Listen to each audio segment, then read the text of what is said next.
It is possible that more people have died and criminality has increased due to online gambling more than pogos. That is blood in your hands to the operators and regulators. These stories reveal the ugly truth of online gambling.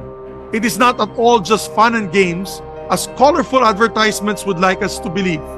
But I want to draw back from these personal stories for a moment so we can look at the bigger picture on online gambling. How large is the industry and how many people have fallen victim to it?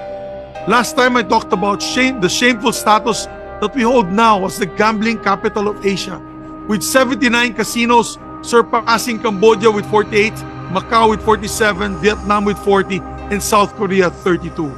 Number 1 tayo sa sugalan. Nakakahiya at nakakadismaya. At brick and mortar casinos pa lang po ito, with online gambling baka lampas na tayo sa number 1.